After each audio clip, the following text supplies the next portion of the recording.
Thank you, Mr. Speaker, sir, for the opportunity to respond. Quite a mouthful of submissions from the honorable members of Parliament, honorable members of the County Assembly. One issue that I start with, Mr. Speaker, sir, an admission has been done that instructions to file this removal of the governor from office was occasioned by outside forces, and therefore the County Assembly is only implementing directions and issued from outside. One of those directions came from Njurinjeke, bad mission. The other directions came from other political quarters or executive powers outside this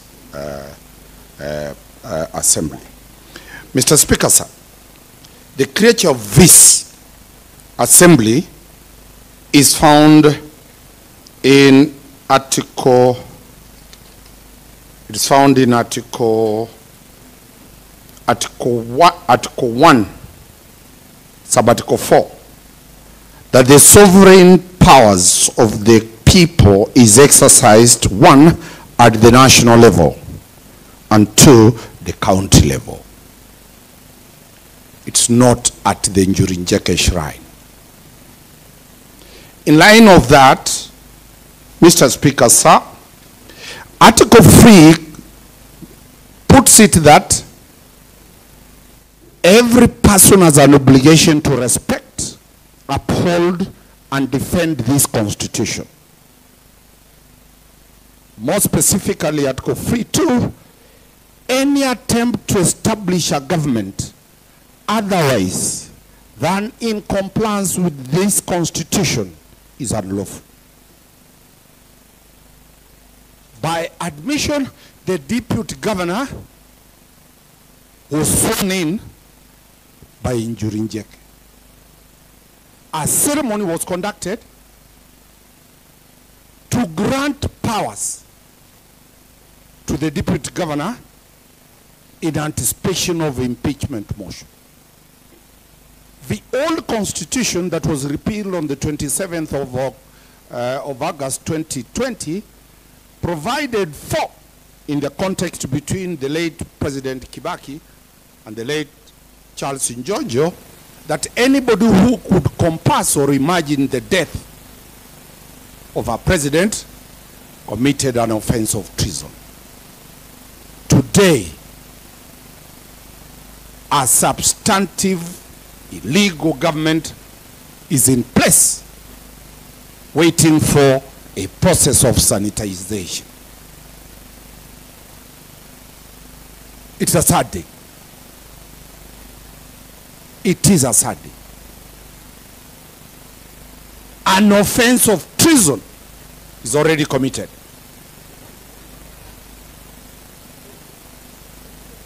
This is a process to sanitize that. So it is my submission, and that is why it has gone on the Hansard, that it cannot be that the deputy governor, out of aspiration to be the governor, decides to bring this process because of the constitutional provision that once the governor is impeached, the deputy automatically assumes power.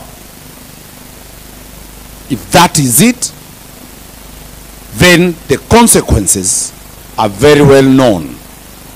Mr. Speaker, sir, it is not the first time such drama has been made by a lecturer, the CS, and other people in Senate. Faced the similar fate and they were removed from office. That time, it was so painful. Today, it's music. What will be the fate of Governor Kawira after this process? The jury is on you. Third, I've had quite a number of issues, a challenge about that the lawyers came to lie, the lawyers came to mislead, the lawyers came to do anything. Our instructions are come from our clients. Our record is not on criminal law alone. We represent those that have instructed you. We represented them 2017 to 2020, 2022. Now we are representing those ones who are instigating their impeachment. That is the role and the beauty of law.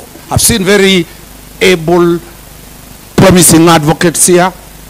Come, train law, let's proceed, because the fate of 2027 might be a fate that you will not be able to contain. Let me respond to a few issues that have been raised, because as we are agents, we represent anybody. We represent anybody.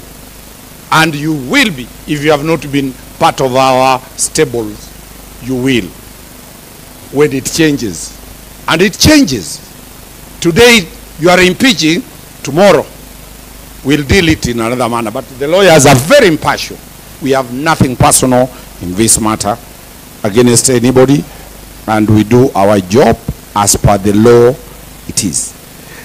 Very few issues were raised. One, about the employees that were recruited without the Public Service Commission or the Public Service Board, or you being involved.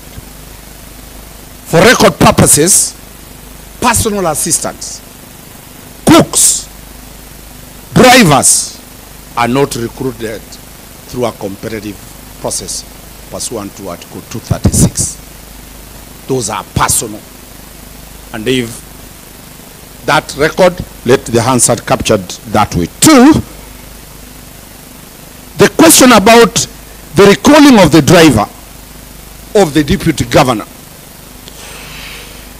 Every member of the county assembly knows that driver by name. He's a brother to the deputy governor.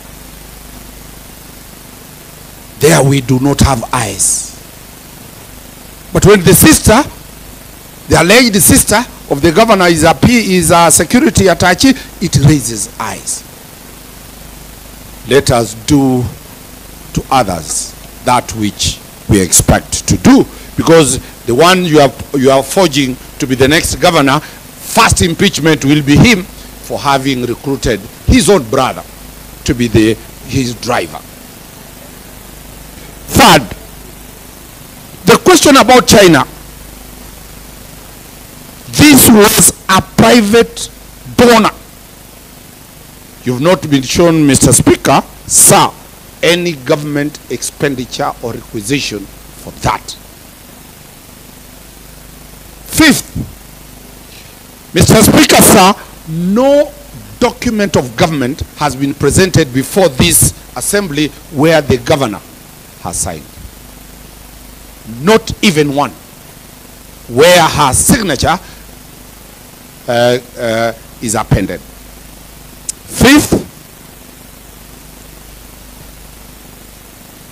you have been told that all these people, the technical team that left, were cleared by government. For record purposes, no public servant will leave this country without approval. Whether you are going for a personal matter or you are going for a public matter, without approval for your leaving. So that is the position.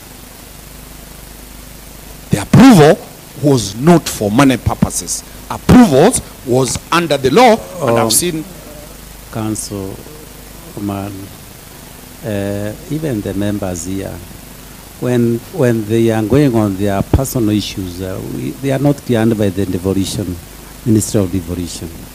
They just notify the Speaker that they are out of the